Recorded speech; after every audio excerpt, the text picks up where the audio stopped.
Hello to all teachers who are watching us now. Welcome to our first session of Bolu Language Academy. We are so happy to be with you on this webinar. Tonight, we are together with Prof.Dr Cem BALÇIKANLI from Gazi University. I am sure that you all know him, but I want to give a brief information about him.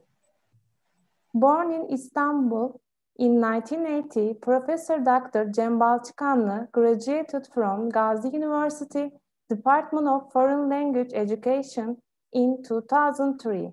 Then he completed his master's and doctoral studies at the same university. During his doctorate education, BALÇIKANLI worked as a Turkish lecturer at the University of Florida Center for European Studies with Fulbright Scholarship between 2008 and 2009. He received the title of Associate Professor in 2013 and Professor in 2019. He worked on curriculum writing, in-service training, content creation carried out under the Ministry of Education. Professor Dr. BALÇIKANLI is the editor of the Journal of Language Learning and Teaching, which is indexed in ESCI since 2011. He has been still working as a lecturer in Gazi University, Gazi Education Faculty, Department of Foreign Language Education.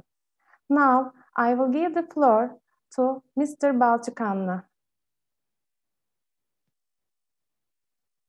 Thank you very much for this welcome introduction.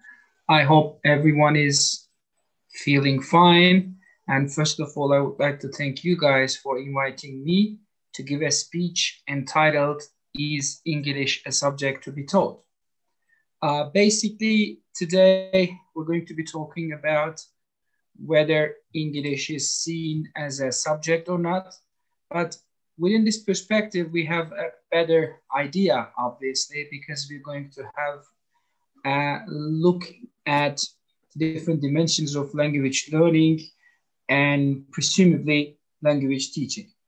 So let's get started and let's see what we are going to talk about today.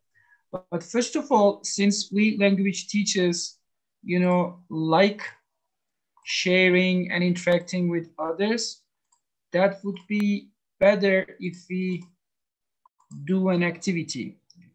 Can you guys see the screen now still at the time? Yes, we can see that. Okay, so why don't you go to the website very quickly, click on it. And when you click on it, you're going to see joining as a participant. And then I want you guys to enter code there because there is one question waiting for you there. So please, first of all, go to the website. Let's do it together. Can you please copy it on the chat box? It is so easy that. Sure.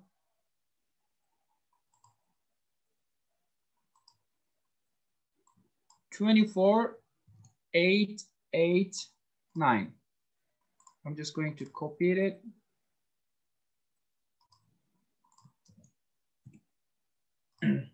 Okay. There is one question waiting for you guys. What is your teaching philosophy? And I want you to write as many things as possible. Once you are on the system, once you go to the website, what you need to do is very simple. You're going to click joining as a participant and you're going to enter the code and you will be able to answer the questions.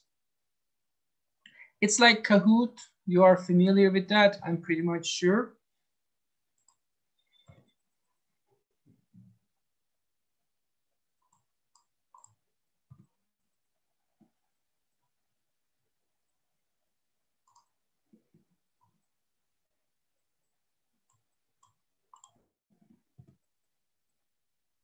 Enjoyment, okay, thank you. What else? What else does your teaching philosophy contain? Think about the things that you think essential. Think about the things that you always do. with your students.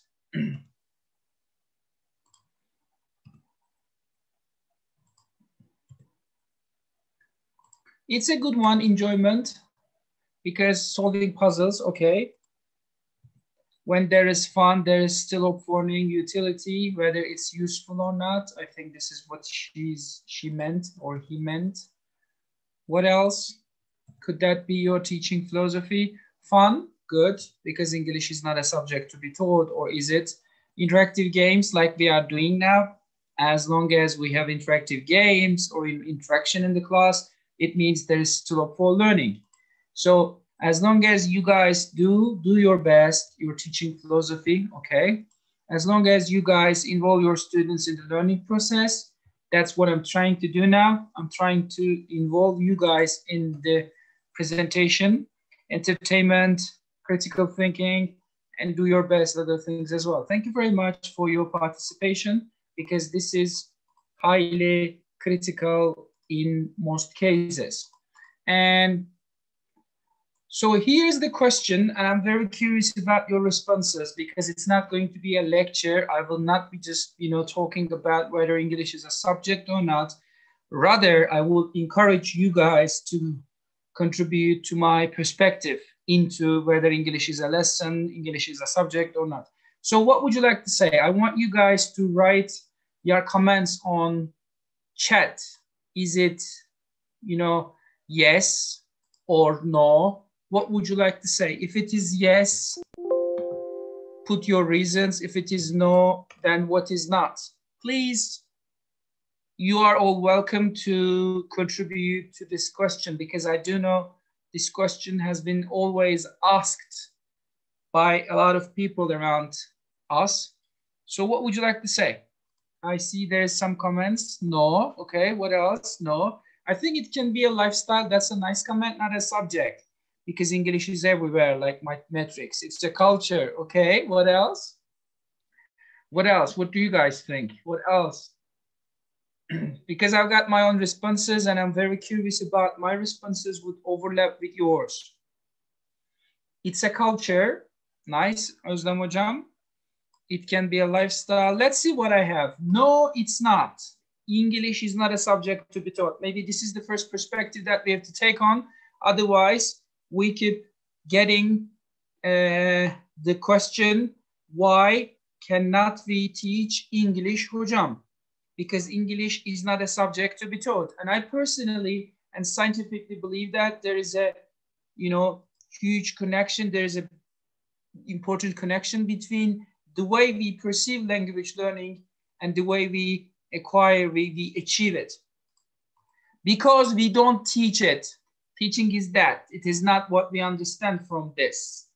We, language teachers, help our students learn the language.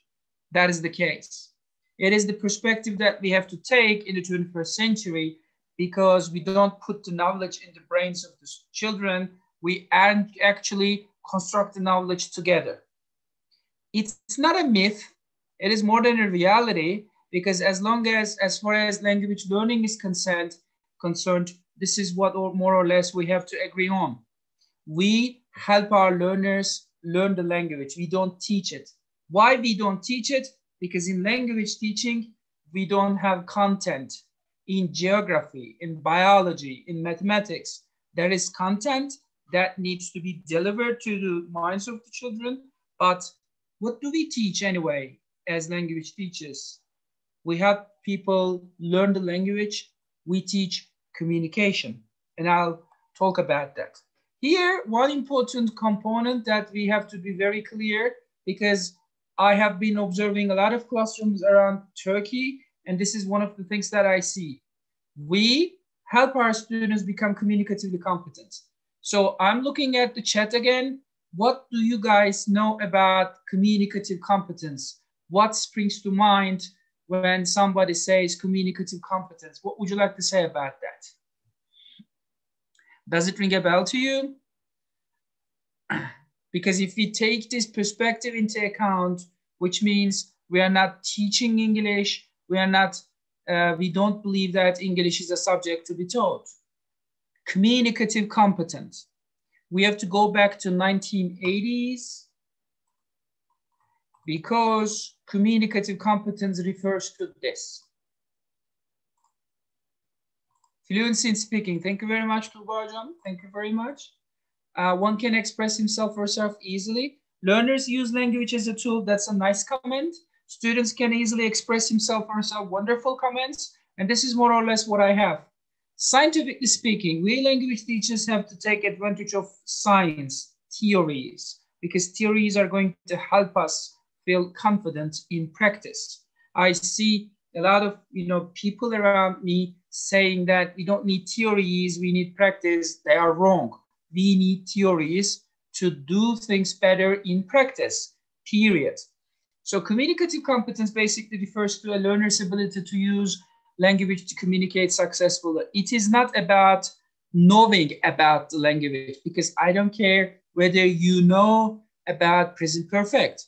What matters is whether you are able to express yourself by talking about actions that start in the past and continue up to now. And this is the basic distinction. So we have to take it very seriously that we are helping our students become communicatively competent. Then grammar rules would express the whole picture? No. Would that suffice? No. What other things do we teach them? What other things do we help our students learn? Well, in 1980, Cannell and Swain coined the term and talked about 4 important dimensions that pertain to communicative competence. And you guys, language teachers, have to bear this in mind. Let's see what they are. Linguistic competence, which is all about structure, which is all about language conventions, which is all about vocabulary.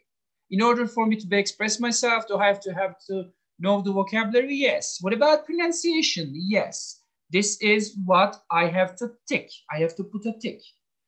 Would that suffice? It would not. What else? Strategy competence. When I don't know what to say in a given communication, I would probably use some hedging strategies, some techniques to overcome language gaps. Instead of saying, I can use some expressions such as, let me think for a while. You know what I mean? You know what I mean? My point is, the point that I'm trying to make, well, such strategies simply tell us that English is not a subject to be taught, because you do your best to do something in a given language. And thirdly, sociolinguistic competence, which is all about the language used depending upon the context. Social use of language. In what context do I use what's up, Özlem, or how are you doing, Mrs. Akgün? You know what I mean? Sociolinguistically speaking, social use of language and cultural references play a key role. The question is, to what extent do we ask our students to learn this? I don't know. And finally, discourse competence, which is all about how ideas are connected, patterns of conversation, if you see because, as, or, transition words, what, and more importantly, how they are connected through one another. So in the 21st century, if you believe that English is not a subject to be taught, then you guys have to be very clear about these 4 components, because we help our students become communicatively competent. Knowing a grammar rule would not suffice. We need more than that. And I talked about it. So 1-minute discussion with you guys. I want you to have a look at it.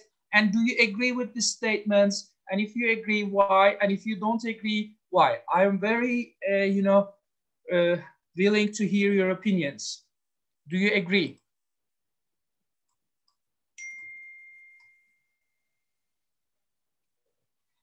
In order for meaningful learning to take place in English, in any other subject area, the material must have relevance to students' daily lives. Agree or not? Agreed? Agree? Language learning must be carried out in context. That is, it must be used in the course of everyday interactions for communicative purposes. Do you know where I got them from? I didn't get them from scholarly published books. I got them from English language programs prepared by the Ministry of National Education. So if you ever look at the program, you see that these are the ideas that, you know, are existent in the program. So we believe that English is not a subject to be taught because it's everywhere. What about this one? In order to impress on the students the role of English as a main overlying needs and wants, voicing opinions, beliefs, communication. Why do I use it? What do I use the language for? To communicate. And it is taken from the program written by the Ministry of National Education. So this is the way we approach language. Another important aspect, interaction. We do know that language learning takes place in interacting with others because there should be exchange of information in a way. In a couple of slides, I'll be talking about that. Inner motivation is important. Yes, that's a nice comment. Agree, more effective. Very good comments. Thank you very much. So far I have talked about two important things in interaction and communication.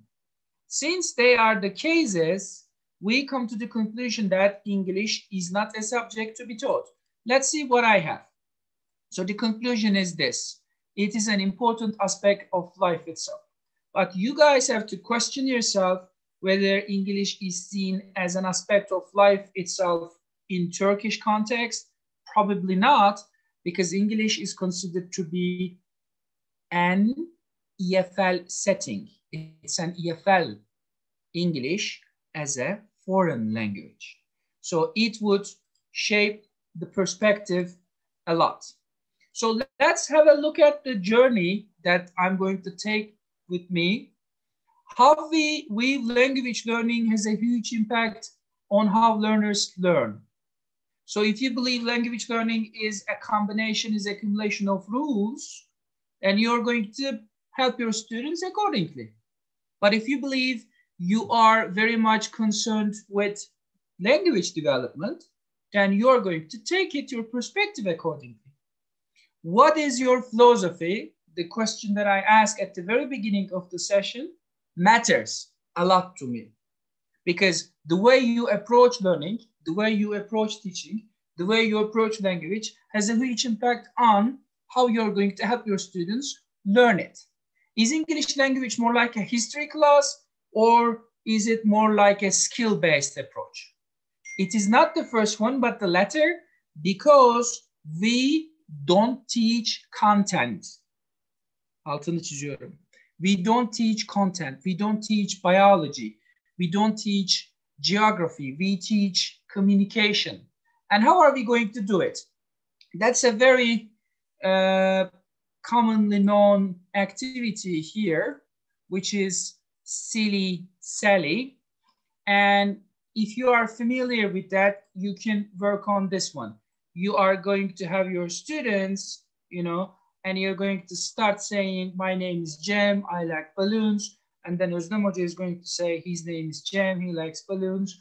My name is Özlem, I like potatoes. And the next person who is going to repeat what she says. It is a kind of a activity that we do. This is another one. I'm sure if you guys are familiar with that, acrostiche plus name.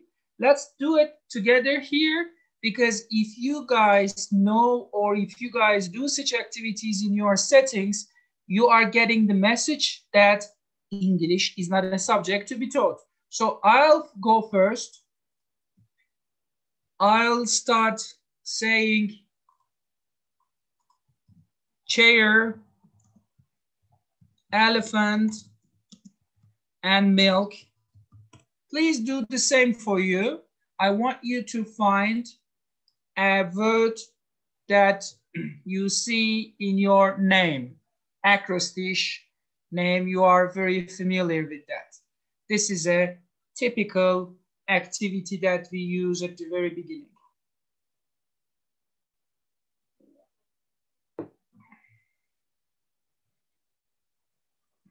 Why am I doing it? Because as long as you do such activities, your students are going to believe that English is not a subject to be taught. English is the light itself. English is fun. English is what I need. Inner motivation only can be developed through this way. I get the impression that you guys are writing an encyclopedia because there is no response at all. Hold your horses, no rush. Talkative, unforgettable, gum, baby, apple, thank you. Busy, umbrella, rain, cheer. Very good, lovely. You know, this is a kind of activity. Let's go on because I've got some more to share with you guys here. Significant numbers and pictures. I'm sure if you are familiar with that, I'm just going to type a couple of numbers here. For example, 2, 26, 40, 39. Why do you think these numbers are important to me? You can have some guesses. For example, why do you think 2 is important in my life? 2, why do you think? Derya Hocam, thank you very much. You have 2 children. Yes, Kübra Hocam, that's right. I have 2 children. That's right, thank you. What about 26? Why do you think 26 is important? Tubakaya, why do you think 26 is important? Arzu Hocam, why? Ayşe Duralı, Gamze Sert, Mukaddes Hocam. Yes. Çağıl Aydın Yurdagül. The year of Gazi University. You've been working for 26 years. Betül Hocam kaldınız. Toplantıdan sessizce ayrılınız. Clubhouse'daki gibi. Bir daha görüşmeyelim. Do you think I'm that old? Thank you very much. I'll remember you all the time. Thank you very much. No, I've been working for the last 18 years. This is when I got married, right? This is the age I got married. 26 is an important number in my life. You know, this kind of things. So if you are doing such things, your students are going to get the impression that English is not a subject to be taught. And I've got some more examples, but I'm not going to do it because we don't have so much time. You can ask your students to take their backpacks home and fill them with their favorite small items, photographs, or any toys that they would like to present in, show and tell. They're going to show and they're going to tell. It's a nice game. 2 truths, 2 truths, and 1 lie. You know, for example, they are about me. Do you think they are lies or they are true? Do you think I've lived in the United States for some time? Ayşe Duralı Hocam, Aslı Bükey, what would you like to say? Do you think it's true or false? True. Yes, that's true. I like watching television a lot. Do you think, does it describe me? Do you think it describes me? Yes, no. I don't know, you're saying. No, Netflix. No English, Netflixing. I like Netflixing like you guys do. Yeah, that's right. I don't like watching TV. Documentaries, man. Belgesel, man. I don't like watching television, but documentaries, you know, that's a big lie. My handwriting is unique. Is it true or is it? Bakayım. No, it is unique because my dear mother, she is still surprised how come I became a teacher in the first place, and she got more surprised as she recognized that I became a full professor. I didn't know how it happened because when I was a kid, I used to have a terrible handwriting, and I still do have, unfortunately. See, if you guys do such activities, you are getting the message. English is not a subject to be taught. And I have got some more, but we don't have so much time. Here, one example, colors everywhere. We can, you know, sing the song, listen to the song, and whenever your students hear the color words, whenever they hear pink, they can clap their hands, or they can jump, they can stand up, they can do something, which is typical manifestation of TPR, total physical response. When they hear something, when they recognize it, they're going to respond to you physically. That's going to be a physical response. That's a very important aspect in language learning, obviously. And you can have a look at these, for example, different greetings. You can tell hello as if you were sad, as if you were excited, you know, happy, nervous, or something like that. Or you can, you know, modify it. That's another one. You can get your students to line up in chronological order of your birthdays, January 1st row, and then, you know, comes other months. They are wonderful activities. They've been used in language teaching for so long, but I personally believe they've been very, you know, effective. So after this very theoretical knowledge, we have come to the conclusion that we don't teach English. We have students learn the language. And since it's going to be more like a, you know, sharing environment, I'm just going to pick speaking here, and I'll talk about how we approach getting our students to speak so that you can have some, you know, useful tips in mind. So first of all, let me begin with this question, and I'm looking at the chat, and I would like you guys to tell me, what do your learners need in order to be able to speak?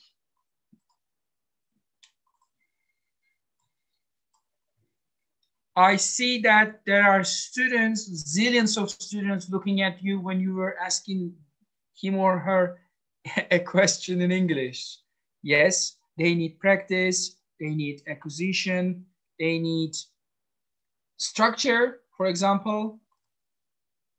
They need grammar. Remember, communicative competence consists of 4 aspects. Neydi onlar? Neymiş? Linguistic competence, strategic competence, discourse competence, sociolinguistic competence. Without these 4, we are not in position to get our students become communicative competent. That is to say, they cannot be actual learners of that specific language. Vocabulary, pronunciation, social and pragmatic awareness, a real purpose. Tuba Hocam, why don't you tell us about your family? This is the worst instruction ever because there is no particular purpose. But we have been asked to talk about their parents, to describe our families all over the years without any particular purpose, without any particular purpose given to us. Kübra Hocam, why don't you talk about the advantages of global warming? I don't know. I cannot even do it in Turkish. If you allow me to do it in Turkish, I can only do it just like 2 minutes or so, and then I am done. So real purpose is the key point. I'm just going to talk about that. And when we talk about how to get your students to speak, here is the idea.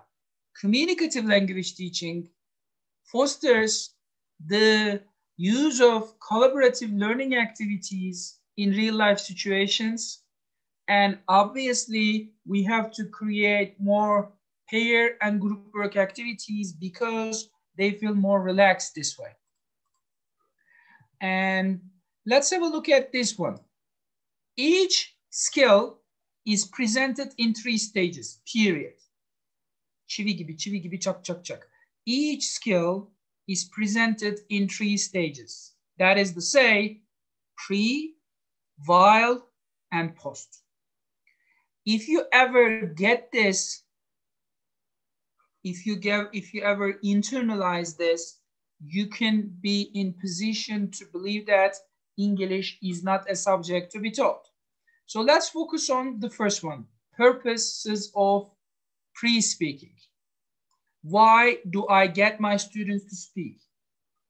This is the worst example of speaking activity describing your family because you haven't set the stage properly, you haven't given them the purpose, you haven't asked them to generate ideas, you haven't get them to construct their ideas and whatever.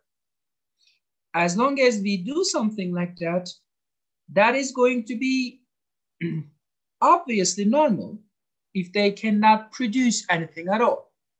So why do we have pre-speaking activities? because we are going to create a purpose. We're going to get them to want to speak. We're going to get them to construct their ideas and other things as well. That is the most important idea. I have seen a lot of teachers just getting their students to, jump over the pool without warming them up. Every person needs to warm up first.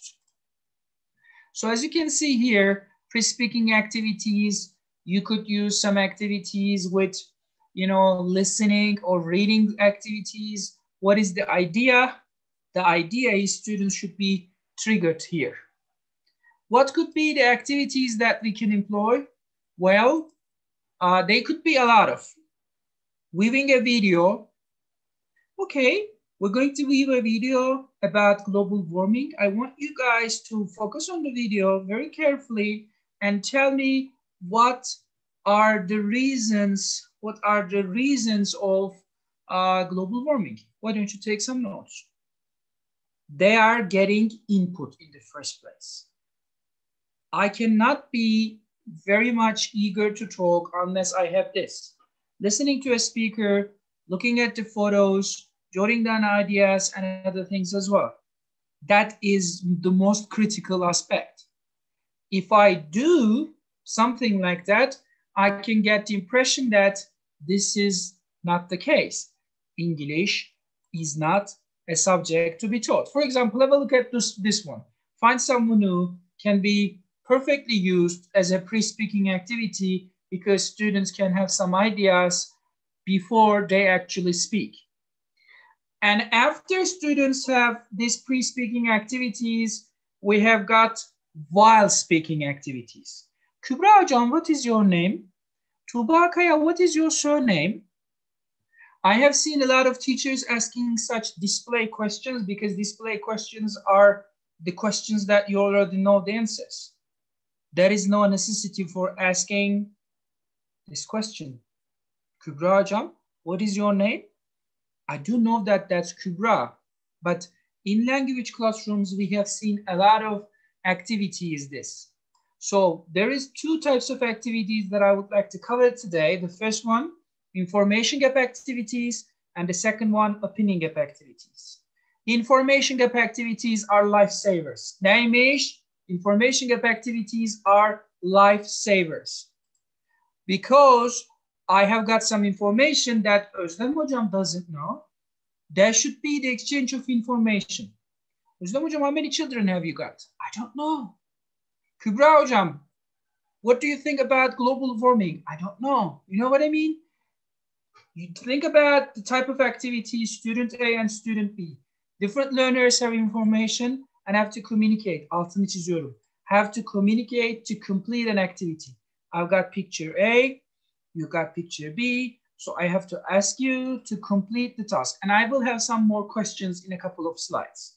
Learners have to complete to fill the gap. Forget everything about speaking, but remember this. Information gap activities are lifesavers. Why they matter? The answer is very simple. Because filling information gaps resembles real life. This is what you do. You have some information that you want to see and you have to get it. And in order to get it, you have to communicate. I was wondering if you could tell me the time. You know, I've got some information that I desperately need. Information gap activities. So I will have 4 activities very quickly, and you guys are going to tell me whether it's an information gap activity or not. This is the first one. You guys have 30 seconds. Tell me whether it's an information gap activity or not. Let's begin. You can talk if you want to. You can unmute yourself and you can talk.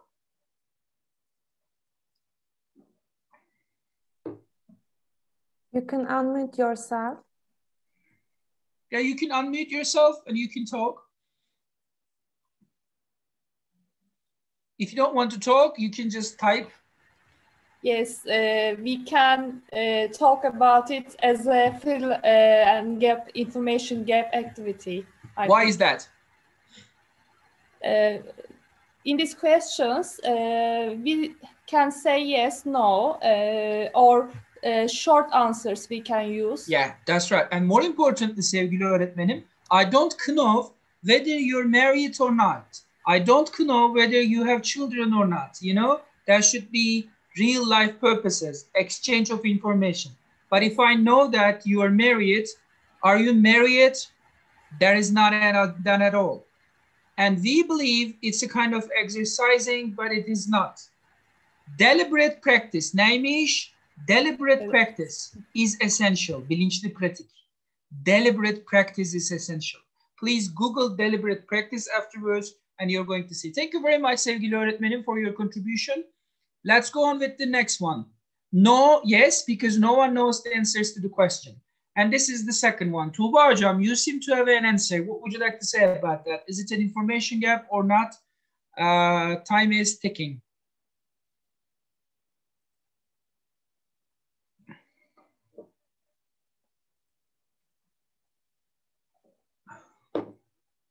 I see that you guys are thinking. Yes, Tuğba hocam. Miss or Mrs. Kaya, what would you like to say? I think no. Why? Because the questions we can't know the answers. Yes, because we don't know the answers. If I knew the answers, it wouldn't be an information gap activity. Mesela, I don't know, Tuğba hocam, what you would do if someone fainted in your class. Biri ayıldım, bayıldım, I didn't know, I don't know what you would do. So that is the exchange of information. You know what I mean? Because as long as I don't know the information that you have, that should be exchange of information. Information gap activity is crucial one. Thank you very much for your contribution.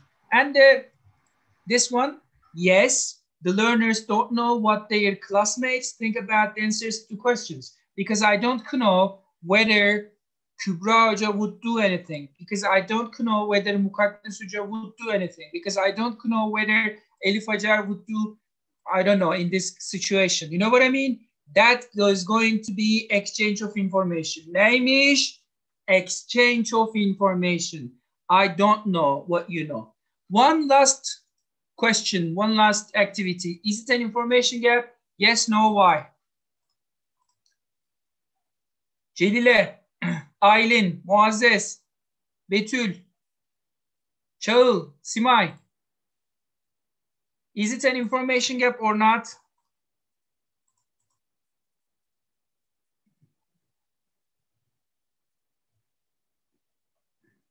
Any responses?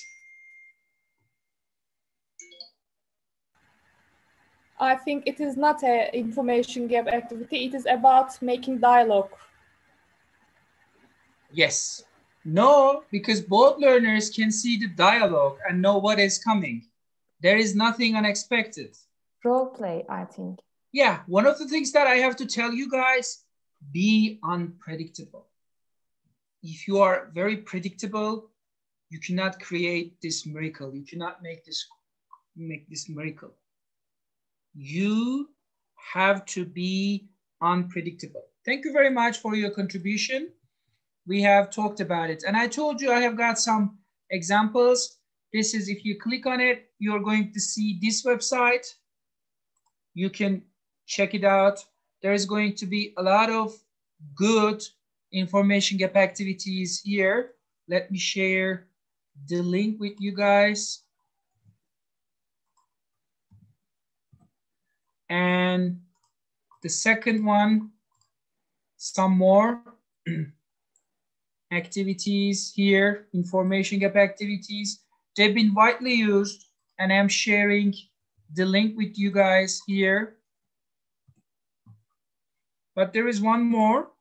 Can you guys see the activities here? Can you guys see? Can you guys see it now? No, it's not on your screen.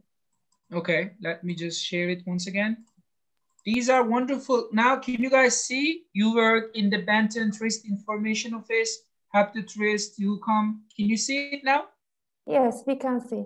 Okay, so this is a typical information gap activity. You have student A and student B, and student A has this information, and student B has this information, and you have to ask some questions. For example, Özlem Hoca is to task A, student copy, and I have got the teacher's copy, and I can ask, what time does the cathedral open? 10 a.m. You know what I mean? There should be exchange of information. This is a wonderful information gap activity. Another one, you're a doctor at a local hospital, your teacher is your patient, and you're going to give your symptoms and you're going to be, treated in a way. These are wonderfully designed information gap activities. And as long as you do these kind of activities, you can get the message that English is not a subject to be taught. The second one is opinion gap activities. Opinion gap activities are based on the idea that you ask your students to express their personal preferences, feelings, and ideas. Name-ish, opinion gap activities. And I have got some suggestions for this. You can get your students to discuss that point. You can have opinion discussion on what makes great people. Look at the celebrities. What do you think is the most successful and why? Describe your choice. You know what I mean? These are the sequences of an opinion gap activity. These are the sequences. These are the steps of an activity. You guys have a minute. Why don't you have a look at it very quickly? And is it a real life situation?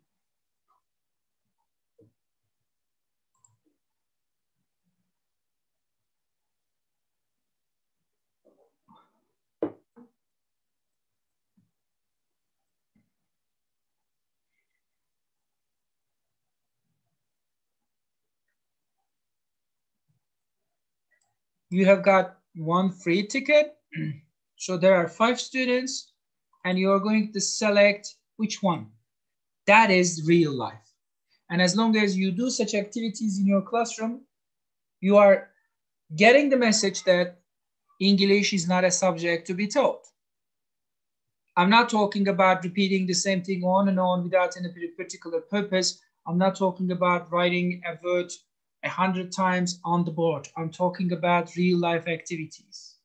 So you can have a look at these ones, and if you want, you guys can take a photo of this, because these are the activities that we encourage teachers to use in an English context, in English language teaching context. And we've talked about while pre-speaking, we've talked about while speaking, and then we've got post-speaking. What is the basic idea? What is the basic reason?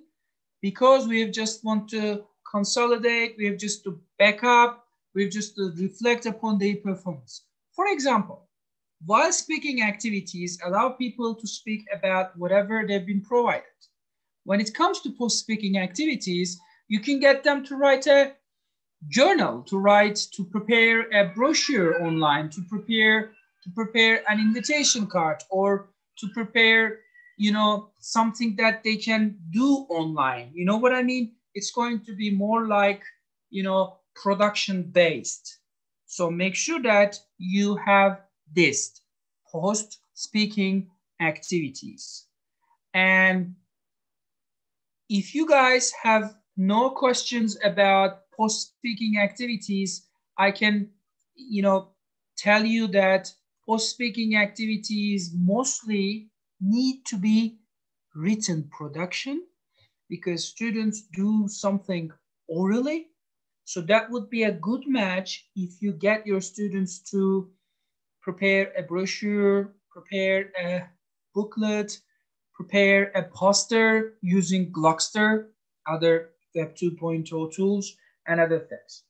So to conclude, we can come to this, consensus that as long as we do these activities in a real life setting, English is not a subject, the idea is conveyed. And here, This is one activity, and I want you to choose the emoji that reflects how you got on in today's presentation. You can go, hocam, first row, 1, 2, 3, 4, and then third, second, or fourth emoji. For example, if you're saying second row, third emoji, I'm just going to understand this. So look at the emojis and tell me which one reflects how you got into this presentation today. I'm looking at the chat. Please tell me which row, which emoji about today's presentation.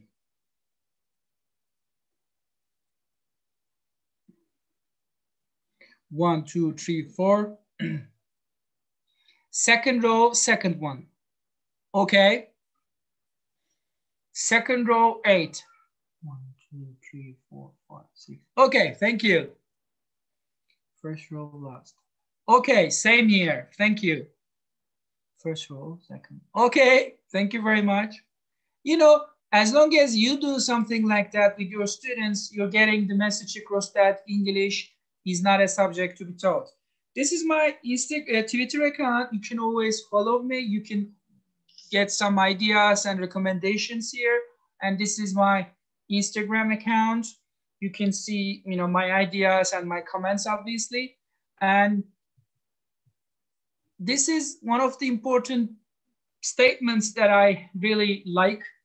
So I want you guys to continue learning despite the constraints that you've been unfortunately provided, because those who touch the future are going to be yours as long as you keep learning.